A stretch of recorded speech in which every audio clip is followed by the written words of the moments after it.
Buonasera a tutti, benvenuti all'Ateneo Veneto, benvenuta alla direttrice dell'M9. Ormai siamo abituati alla presenza della direttrice perché già ricorderete che è venuta a parlarci della mostra di Banksy. Come sapete, l'Ateneo Veneto crede nella rete culturale, quindi è in collegamento con tante istituzioni del territorio e soprattutto è anche convinto che Venezia non finisca prima del Ponte della Libertà, ma che oltre il Ponte della Libertà ci sia qualcosa. E questo qualcosa l'M9, devo dire, e non perché sia qui presente, è stato veramente rilanciato dalla direttrice. Ci sono state mostre molto importanti, abbiamo ricordato quella di Banksy, quella di Burtynsky. Si sta aprendo sempre di più alla società con proprio dei prodotti qualificati.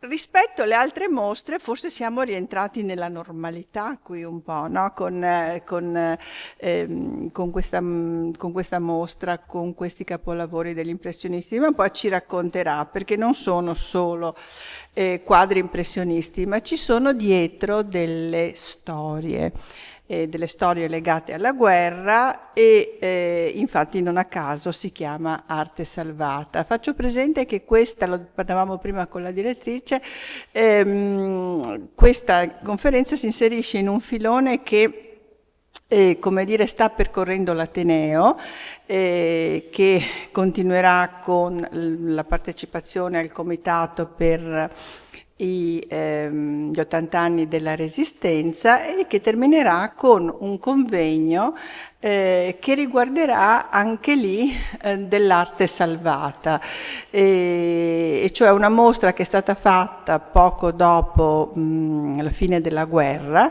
con tutti i capolavori che dal Veneto erano stati portati a Venezia in salvo.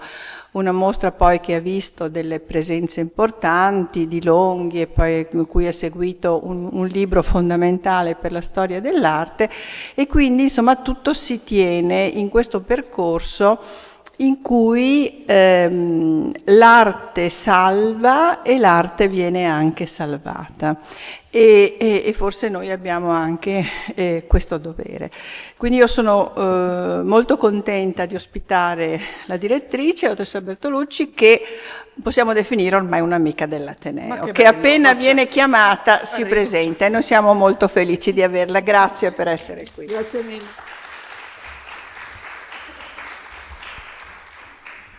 Buonasera, grazie molte dell'invito.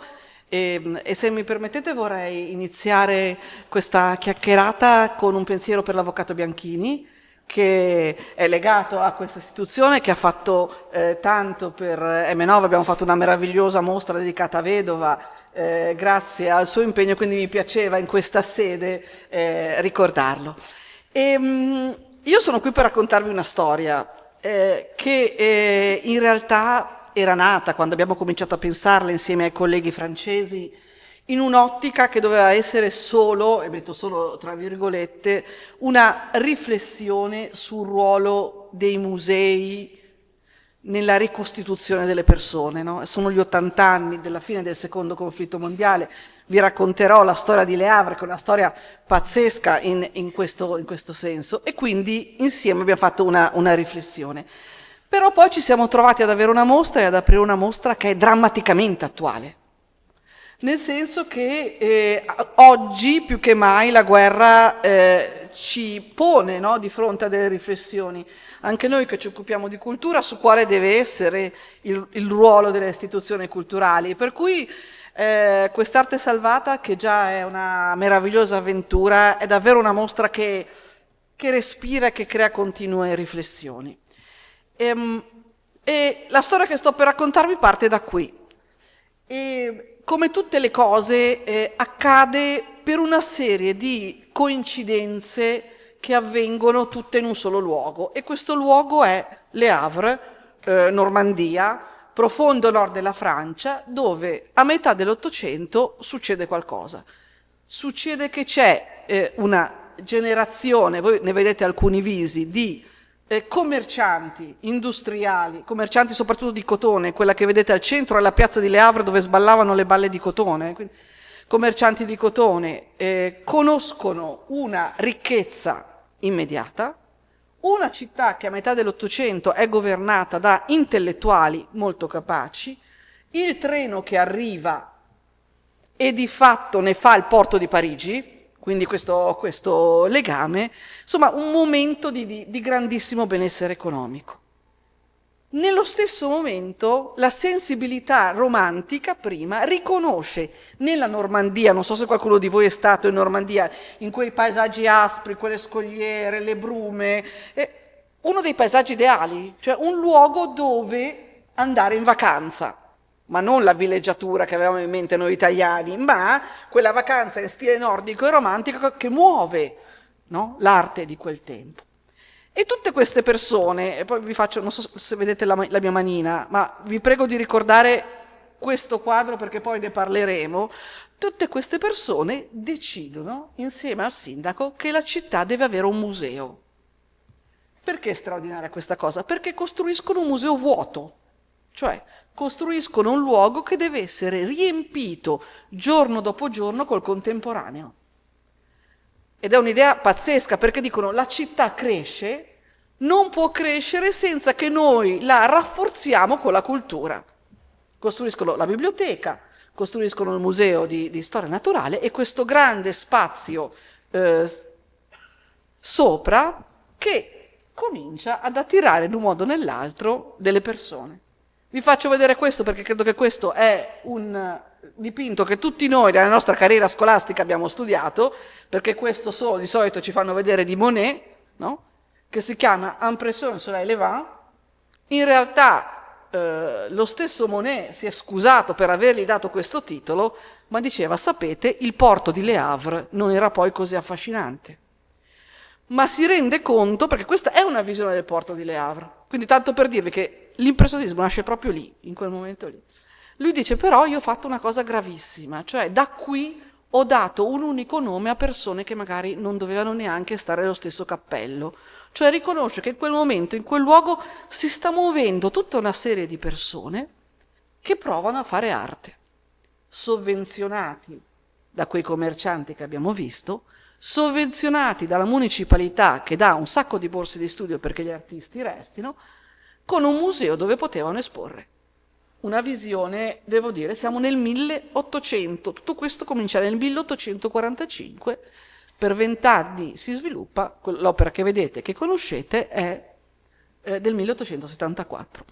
E questo è il luogo, questo è il museo. E dovete pensare davvero a un museo, non in termini tradizionali, ma davvero un luogo dove tutte le arti si incontravano, perché poi in questa visione straordinaria, che è unica in Europa, non c'era divisione tra arti maggiori e arti minori. Cioè, immaginate che sotto dei quadri contemporanei Debussy veniva e suonava il piano per creare l'atmosfera culturale. Immaginate che si leggessero delle poesie, insomma davvero il luogo che è nei sogni di qualsiasi direttore del museo. E diventa talmente identitario che, per esempio, Monet gli dedica un quadro. Ed è un quadro che è una meraviglia. Fa un quadro per il museo, no? Questo è sempre Le Havre. E chi va a riempire questo museo? Per esempio, un signore che si chiama Boudin, che è la persona che in realtà ha inventato l'impressionismo, che è il maestro di Monet, riceve una borsa di studio da parte della città di Le Havre perché resti lì a dipingere. E lui lo fa. Questo che d'ora in poi vi farò vedere dei dipinti che abbiamo effettivamente in mostra, quindi vi renderete conto. Questo è una sua opera meravigliosa che è La Dama Bianca in spiaggia, vedete, nel quale già si vede un po' questa necessità che avevano gli impressionisti, no? Di andare fuori, di usare delle forme non proprio determinate, vedete il contorno delle figure scompare, ma il passo successivo, guardate, queste sono le famose nuvole di Baudin, che assomigliano già moltissimo a quello che Monet aveva in mente, no? Baudelaire, quando arriva nel suo studio, gli dice: ma signor Baudin, tutto sempre lì Le Havre, non c'è nessuno che come lei sia il signore dei cieli. E questo essere Signore dei cieli, però, presuppone una cosa, che questo Signore usciva fuori e li guardava, sti cieli, no? È essenziale. E quindi si mette già a pensare a come sia possibile rappresentarli questi cieli, perché vi assicuro, io quando sono andata in Normandia a scegliere i quadri, c'è un vento della miseria. È un posto estremamente ventoso, per cui nel momento in cui una persona esce, sa già di iniziare una lotta impossibile contro un luogo che non sarà mai uguale a se stesso, che è poi la problematica già degli impressionisti. Tanto per capire il legame di riconoscenza e di crescita tra museo e città, Boudin muore nel 1900, lascia in eredità al Museo di Le Havre 200 quadri. E questo è solo il primo di una serie di donazioni importantissime che fanno di Le Havre oggi la raccolta più importante di Francia al di fuori di Parigi, per i dipinti che vanno tra 8 e 900. Ma andiamo avanti. Tanto per parlare di nuvole, questa è un'altra opera che abbiamo in mostra, no? Il Museo di Le Havre è il primo in assoluto che ha il coraggio di esporre in una sede istituzionale gli impressionisti. Noi oggi siamo abituati a considerarle da un certo punto di vista. In realtà quando escono ci sono delle critiche feroci. Monet sarà in miseria fino verso al 1780, quindi ben 6 anni dopo la famosa esposizione che studiamo a scuola, tanto per capire. E negli impressionisti c'erano quelli che il direttore del museo all'epoca chiamava i 3 moschettieri.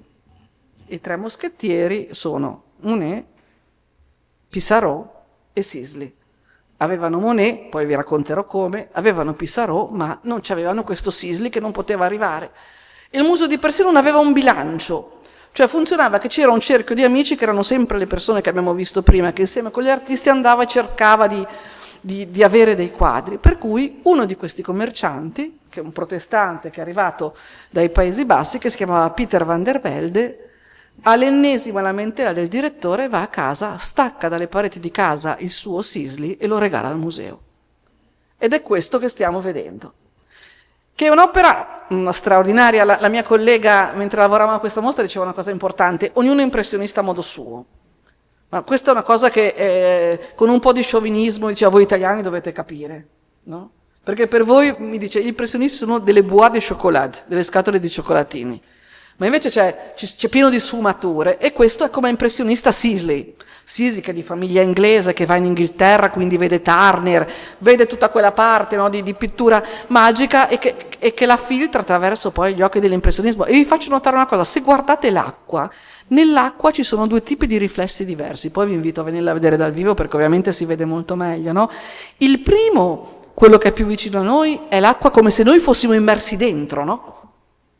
Perché questo è un ritratto fatto dall'acqua, cioè siamo fuori che guardiamo di fronte, no?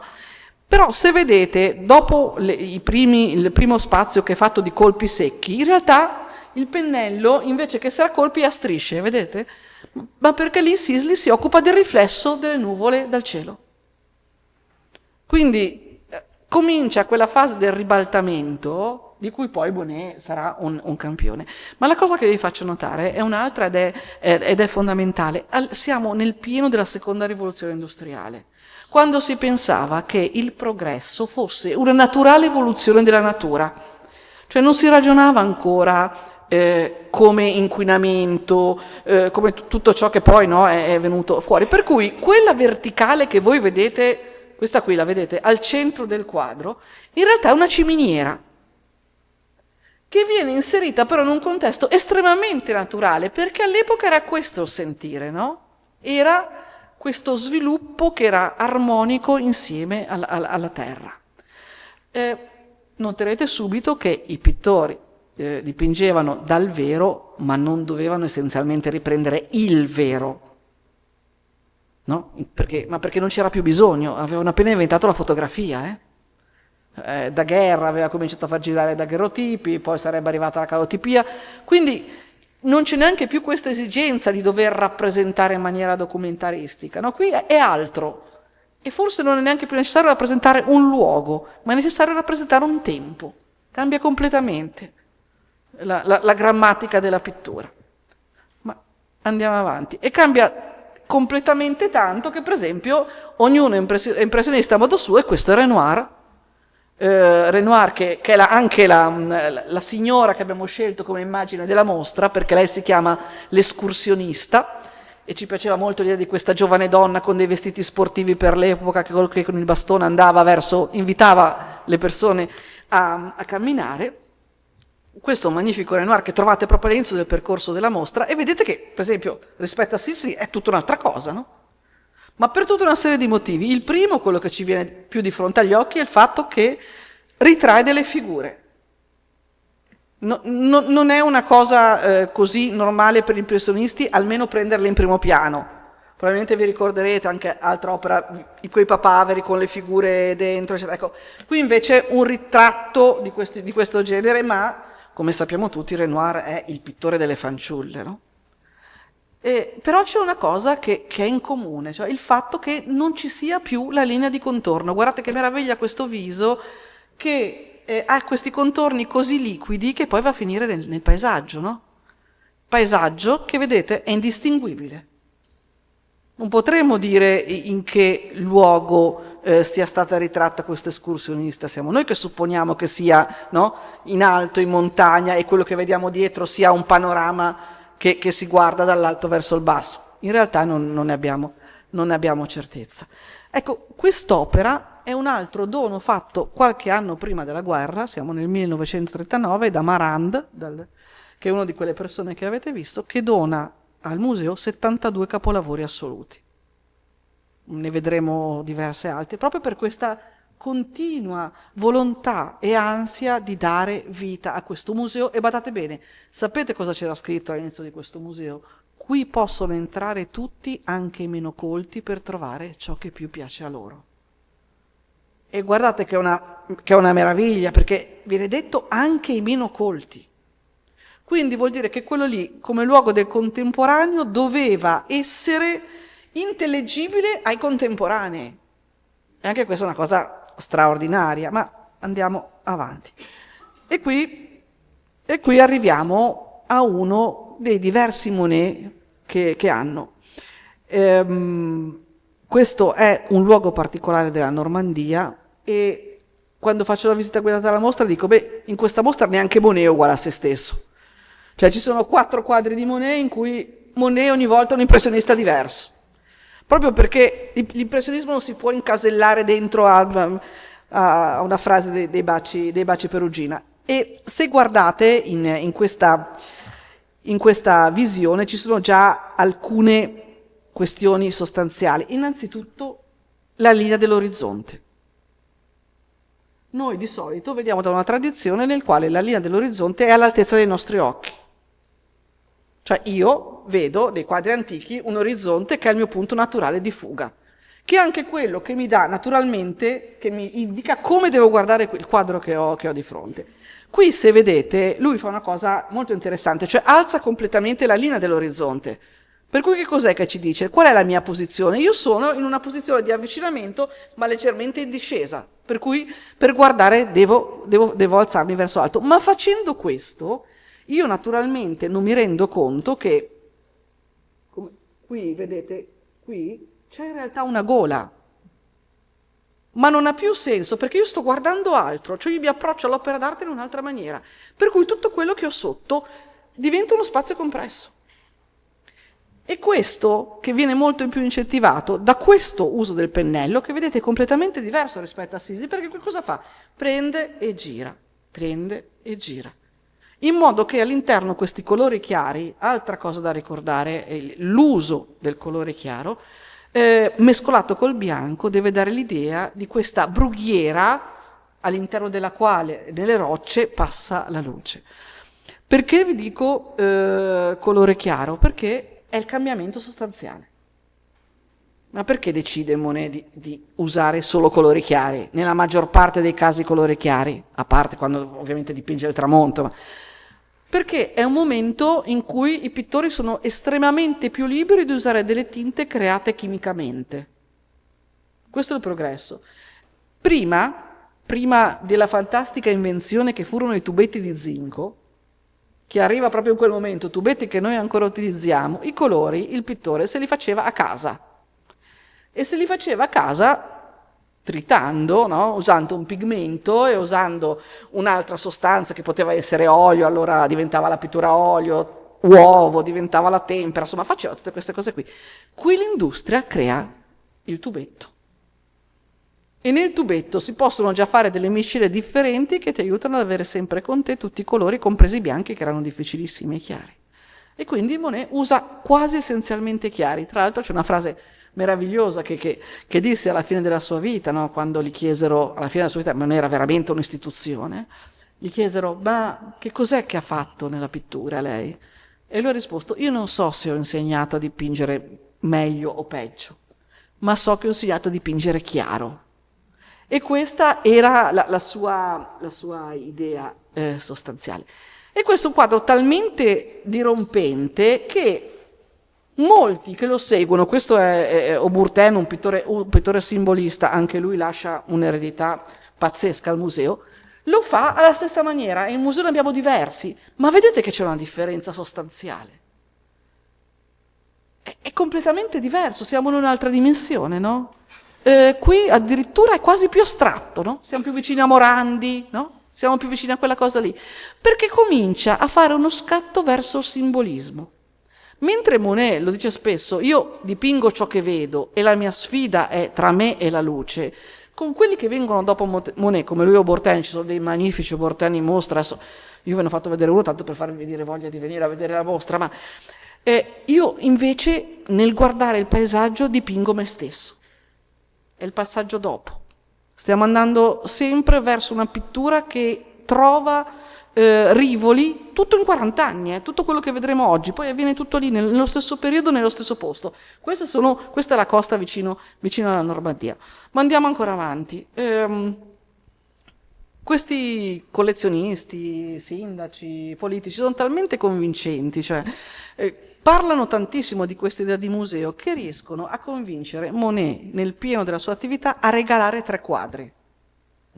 Che guardate, dicono di noi genovesi e della scarsa generosità che abbiamo, ma farsi regalare 3 quadri da Monet nel momento in cui Monet era Dio era complicatissimo. Bene, lui arriva con 3 quadri per rafforzare questa idea del museo. Uno di quelli che in mostra è questo, vedete, Monet è diversissimo rispetto a quello che abbiamo visto, ed è il Parlamento di Londra. Questo è il Monet della maturità, no? Ed è poco tempo prima, sapete che poi è diventato cieco Monet, dipingeva a memoria, dipingeva i colori a memoria, fa parte di quelle sue lotte che avete in mente le cattedrali, no? Che lui faceva con un luogo che voleva ritrarre in tutte le parti del giorno. Questa è la sua sfida più grande. Va a Londra in quel momento, siamo alla fine dell'Ottocento, era devastata dallo smog e inventano quella parola lì in quel momento. Sapete come nasce smog? È la crasi tra smoke e fog, cioè tra fumo e nebbia, perché a Londra si bruciava carbone e quello che veniva fuori era una patina terribile. Si mette dall'altra parte del Tamigi e prova a cercare di vincere questa sua lotta eterna con la luce attraverso lo smog. 2 grandi città lo mettono in crisi. Questo è un quadro bellissimo, se verrete a vederlo è entusiasmante. 2 sono le città che mettono in crisi Monet e che cambiano la sua vita. Una è Londra, l'altra è Venezia. Lui arriva a Venezia, aveva paura di Venezia, perché per uno che dipingeva con la luce, una città come Venezia era complicatissima, perché nei suoi rii e nelle sue calli con poca luce era molto complesso, no? Lavorare così. E poi la dipingerà e sarà l'ultima volta che Monet esporrà in pubblico. Cioè la sua serie di Venezia è l'ultima volta che Monet espone in pubblico. Dopodiché non lo farà più. E si dedicherà a Giverny, in quel giardino meraviglioso dove devia al corso del fiume, a questa sua lotta con le ninfee. Esistono, quando lui è morto sono state trovate più di 220 ninfee fatte, e resta lì. E sapete che cosa fa di tremendo Venezia a Monet? Gli fa scoprire la luce elettrica. Lui arriva a Venezia e nel suo albergo di Venezia c'è la luce elettrica. E per un uomo che era abituato a vivere con la luce del sole e trovare ispirazione nei ritmi della natura, Monet si alzava tra le 3:30 e le 4 del mattino e andava a dormire intorno alle 5:30. Quando arriva qui e trova la luce elettrica, il suo mondo cambia, la rivoluzione totale, per cui questo suo accanimento con la luce diventerà ancora più morboso e resterà chiuso là, a Giverny. Tutte le volte che ci penso che è un peccato che a Venezia non ci sia una Venezia di Monet, che ha dipinto delle tele meravigliose e che ha veramente catturato una delle essenze di questa città. Ma andiamo avanti, questa è un'altra opera che c'è, la foto è orrenda, il quadro è meraviglioso. Ancora un altro Monet, ancora diverso. Sono tutti i quadri che abbiamo a Mestre in questo momento, non lo ripeto perché qualcuno non ci crede. Che cosa accade?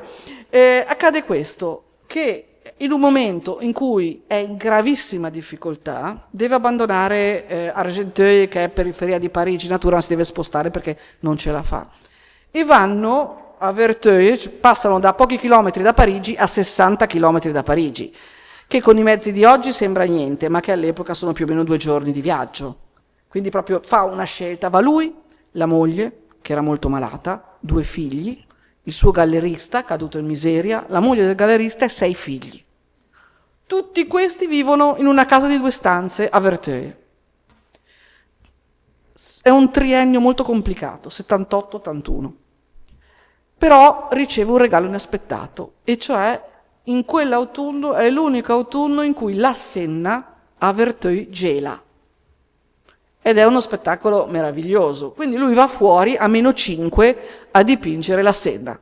Quella che vedete è un tramonto, è un soleil couchant, non è un soleil levant, e in mezzo quella striscia che vedete illuminata dal giallo del tramonto è la Senna ghiacciata.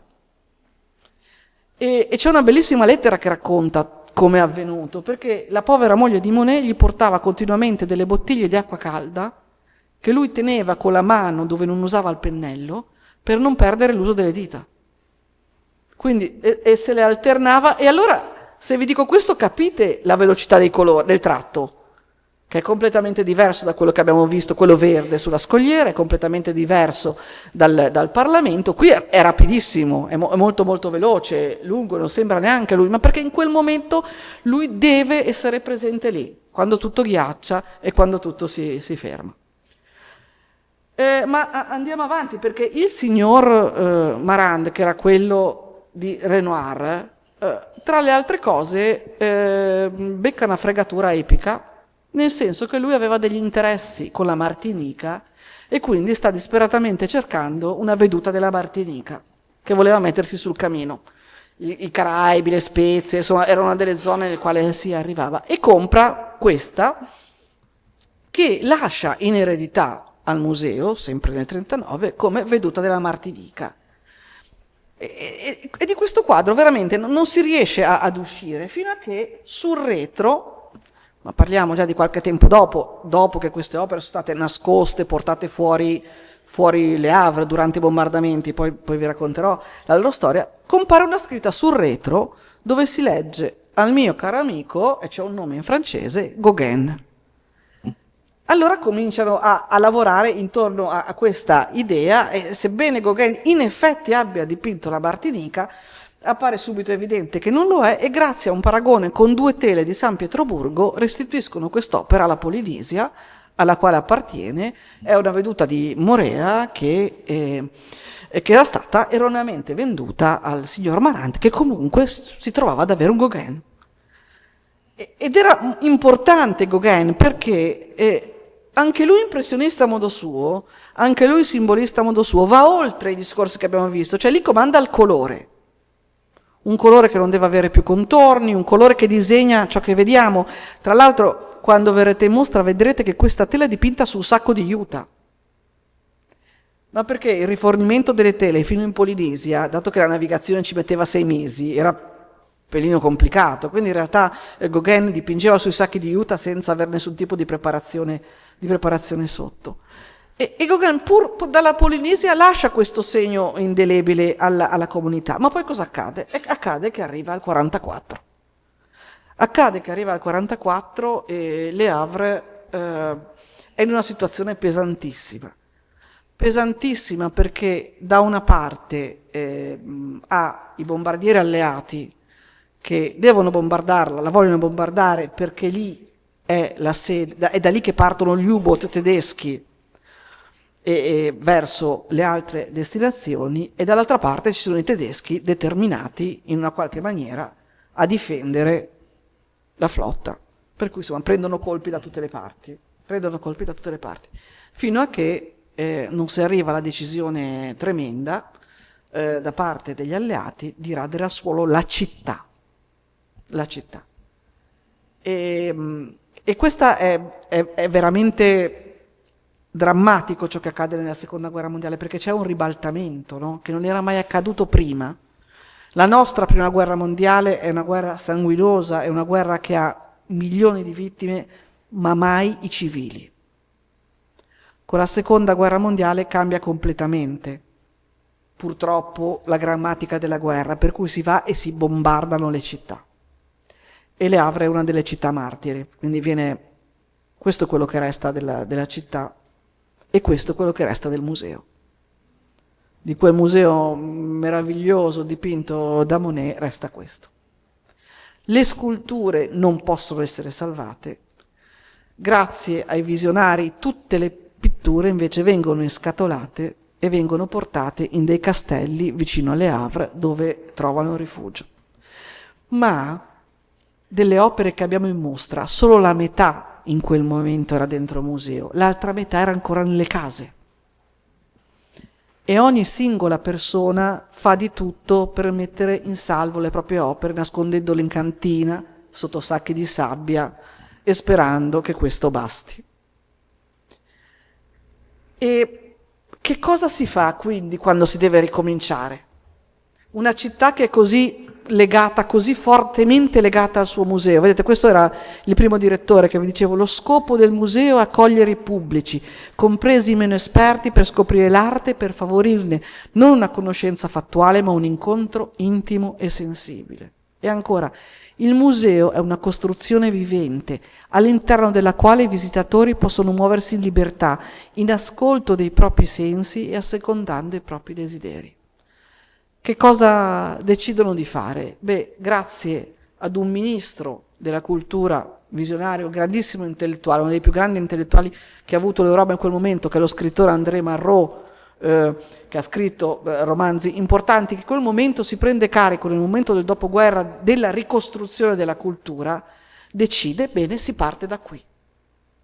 Si parte da qui e si riprende esattamente quel discorso e fa questo discorso celebre. Se avete voglia e occasione di leggerlo, si trova su Google, è un discorso meraviglioso, e alla fine dice: non c'è una casa come questa al mondo, dice casa, cioè dice che il museo è una casa.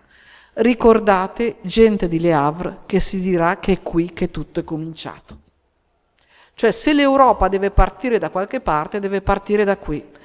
E l'altra grave valenza simbolica è che il museo di Le Havre ospitava completamente, non aveva altro, quella che i nazisti avevano definito arte degenerata, cioè arte che poi in realtà loro si tenevano in casa e conservavano, però arte che per loro non aveva dignità di esistere.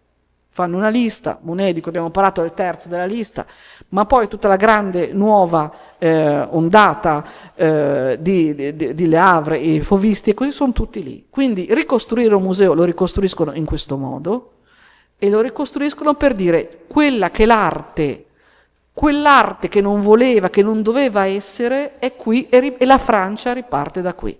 Pensate che gesto visionario pazzesco, sempre intorno ad un museo. Qui non solo si parla della ricostruzione di una città, ma si parla della ricostruzione di una nazione. Cioè Malraux identifica questo posto e cominciano ad arrivare altre donazioni. Quindi no, nel Novecento, tra il 50 e il 60, quando viene ricostruito, arrivano tutti quelli che sono i fauve, le belve, cioè coloro che raccolgono l'eredità dell'impressionismo e costruiscono, guardate che meraviglia, un'arte, questo Dufy, uno dei più grandi, insieme a Matisse, che poi però condurrà un percorso suo, l'altra grande rivoluzione. Cioè la linea non serve più, il colore, per quello amavano molto le bandiere, è movimento, il colore è forma, il colore è geometria, il colore è il colore è il colore. Io non dipingo più ciò che vedo, ma dipingo come sto quando vedo. E se noi facciamo attenzione, riusciamo davvero a cogliere quanto felice fosse Dufy in questo momento a vedere queste bandiere che sventolano rispetto al porto, no? Oppure guardate, qui stiamo andando già verso il cubismo a grandi passi, questo è ancora Dufy che ritrae sua sorella, la vedete là in fondo, sua sorella si chiamava Jeanne, il quadro che è un capolavoro si chiama Jeanne entre les fleurs, Giovanna tra i fiori, dove vedete che fa, intanto comincia già a ragionare intorno alle geometrie cubiste, vedete, cioè i fiori già sono molto vicini, no? A quello che stanno facendo in Spagna, ma vedete anche qua la prospettiva come cambia, cioè di fronte a noi c'è l'ingaggio, che è questo vaso di fiori, no? Che è quello che cattura il nostro sguardo. Teoricamente il tavolo dietro, se noi partiamo da un punto di vista, avrebbe dovuto essere piatto, non in quel senso lì, no? Comincia a stringere e a rendere compressa quella composizione che Monet aveva iniziato a comprimere e comincia a ragionare intorno al primitivismo. Guarda, vedete qui, o la stessa faccia di Jeanne, che assomiglia moltissimo alle opere che poi Modigliani farà e penserà, ma perché c'è la stessa matrice, questa ricerca del primitivismo, dell'utilizzo di una grafia che arriva dal mondo, e questa luce verde, che rende verde anche Jeanne, perché la luce comunque è sempre quella che comanda e che condiziona tutta la nostra palette. Ma questo è sempre lui, è sempre Dufy, che sembra un quadro fatto ieri. E perché si inventa anche un colore a un certo punto, no? Dice, io dipingo solo blu, perché l'unico colore che resiste è il blu. Se voi mettete il blu sul blu, è sempre blu. Ma se voi mettete il rosso sul bianco, è rosa. E quindi, ma guardate che modernità pazzesca, siamo nei primi anni del Novecento, c'è in queste opere. E anche lì non è più necessario che io spieghi esattamente come sono queste persone, addirittura non è neanche più necessario che io le dipinga. Le accenno così, però lo sento il brulichio di queste persone che sono sul ponte in riva al mare, no? O guardate ancora qua, la prospettiva proprio andata. È un grande arazzo, anche lui lavorava intorno al concetto di arte totale, no? Quindi che sia tessuti, che sia ceramica, è sempre arte. Guardate la gioia di queste regate, dove le onde diventano come i disegni di un bambino, no? Questo stile grafico nel quale ormai non c'è più orizzonte, non c'è più niente, c'è solo questo movimento magnifico e il blu che trionfa. Beh, tanto per dirvi, il Museo di Le Havre ha oltre 250 Dufy, donati dalla sua morte da Dufy al museo. Parliamo di migliaia e migliaia di opere, cioè questo museo che continua a trarre, no? Adesso siamo negli anni 60, l'attenzione di coloro che hanno partecipato alla prima grande sviluppo della guerra e che ne conservano ancora l'idea. E poi ci sono altri. Questo è un fantastico Bonnard. Bonnard appartiene a Nabis.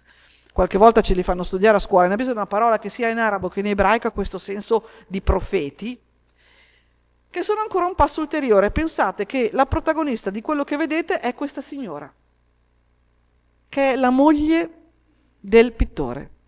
Che vedete che sguardo che ha, uno sguardo spento, perché è triste, è persa nei pensieri. Tutto quello che è intorno, che certo è un'ambientazione, ma in realtà è l'estroflessione dei suoi pensieri. Pensieri tristi, immobili. Guardate se invece qua percepiste un minimo movimento. Niente, tutto fermo. Anche questo, che è il gatto di casa, noi non sappiamo dire se sia effettivamente un gatto, se sia la statua di un gatto. No? È tutto bloccato. E qui la luce fa il gioco contrario, cioè ferma questa luce violetta che è il riflesso della luce dal mare all'interno, ferma tutto, blocca. Qui il protagonista è il pensiero, ma siamo sempre nello stesso tempo e nello stesso posto. E poi arriviamo a una donazione molto recente, e se vi ricordate quel signore che vi ho fatto vedere all'inizio, che vi ho detto ricordatevi questo quadro, che è lì, il quadro che stiamo vedendo è questo. E che arriva al museo nel 2004. Prima di quell'epoca, neanche durante i bombardamenti, questo museo era uscito dalla casa del signor Sen, alto grande collezionista, che lo teneva sopra la sua poltrona preferita e che lo aveva comprato direttamente dalle mani di Monet. Questa è un'opera straordinaria per tutta una serie di motivi. E la mia collega francese mi ha raccontato che qualche volta l'ha trovata pubblicata al contrario, perché era talmente perfetta nel suo riflesso che quando fornivano le immagini, quando veniva pubblicata alla rovescia, no? È un grande capolavoro, intanto simmetrico, guardate la meraviglia del riflesso, no? che parte da un'invenzione potente che ha Monet, che aveva già fatto prima, cioè che dipinge da una barca. Dipinge dal suo laboratorio barca che è in mezzo alla Senna. Quindi lui riesce a ottenere questo effetto perché è in mezzo alla Senna e vede contemporaneamente le due sponde. Ma la cosa straordinaria di quest'opera è che, come diceva Monet, non è solo un quadro che si vede, ma un quadro che si sente. E che cosa vuol dire? Vuol dire che se voi fate attenzione, le foglie degli alberi sono fatte tutto a un modo, certo vedrò dal vivo, cioè sono come delle virgole che sono tra il verde e il bianco, e questo perché Monet vuol dare l'idea del vento che passa tra le foglie, e sapete che le foglie hanno sotto un colore diverso dalla superficie, no? Quindi queste foglie che si muovono, per cui lui voleva far percepire il vento che muove queste foglie, però se c'è vento si muovono anche le nuvole. Le nuvole però non si muovono come le foglie, si muovono in lungo, e quindi guardate come cambia completamente la pennellata. Quella pennellata che qui è piccolissima e tonda, qui diventa lunga. Era quello che intendeva Monet quando si diceva che è un quadro che si sente, perché si sente il rumore delle foglie che si muovono e si sente il vento addosso, che è quello che sposta le nuvole del cielo.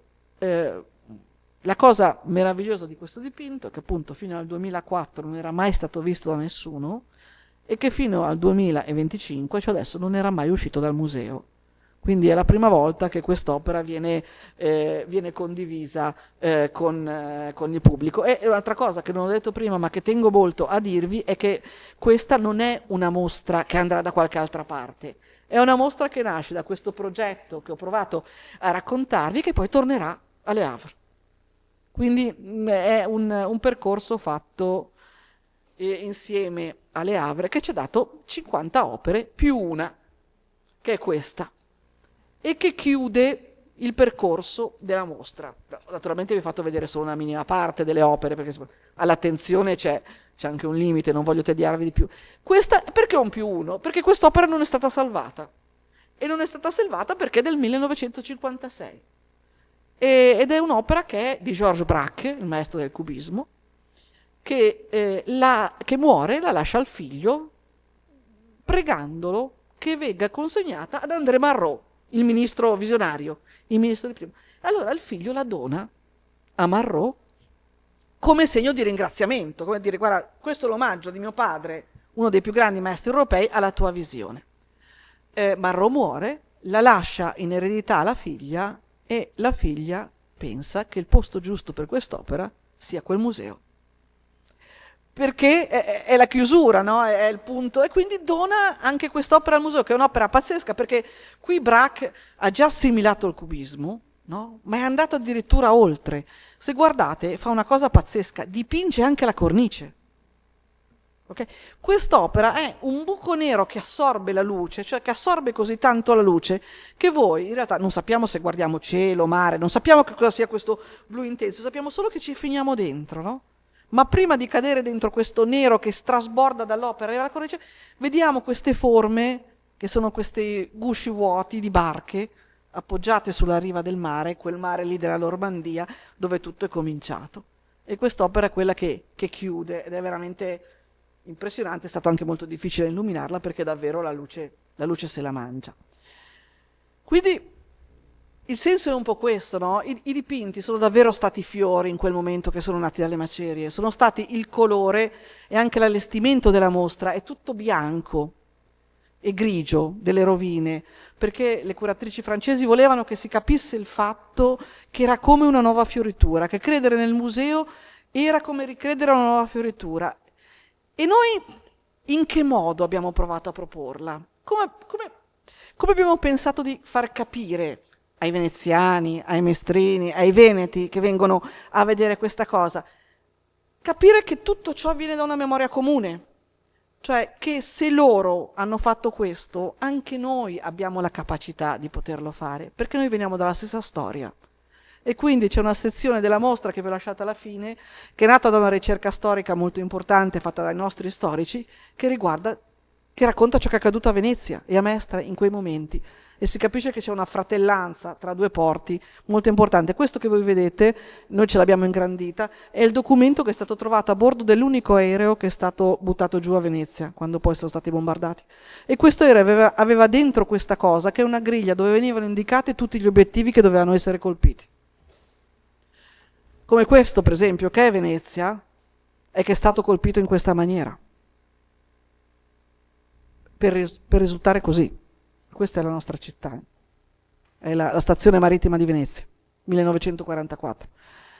E qua non si vede benissimo perché, ma vi garantisco che qui sono segnati tutti i buchi, è una ripresa dall'alto, da un ricognitore, tutti i buchi delle bombe che hanno preso Marghera, Mestre, cioè tutta la parte, come le Havre del porto. Ed è questo quello che è stato da noi. Negli stessi momenti in cui Le Havre conosceva i suoi bombardamenti. Questa è Marghera, questo è quello che è accaduto a Marghera nel 1944. Quindi una parte della mostra è anche questa ricerca, perché quello che a noi piace fare è restituire memoria. Quindi capire che noi non raccontiamo una storia che appartiene a altri, ma una storia che noi conosciamo. Questa è ancora Marghera.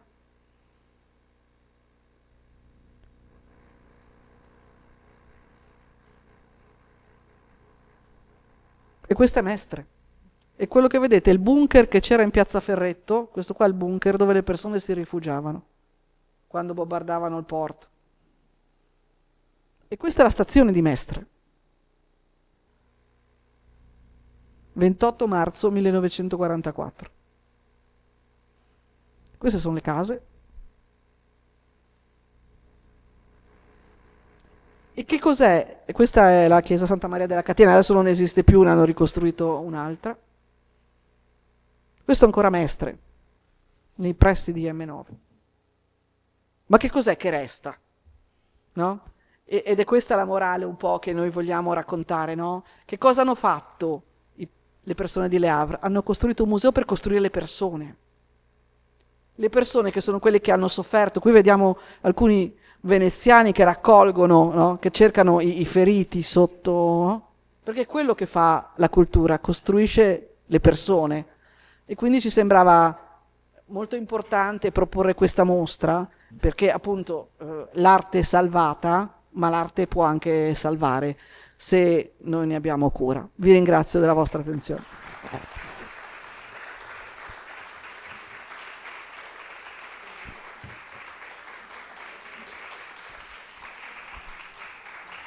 Grazie mille.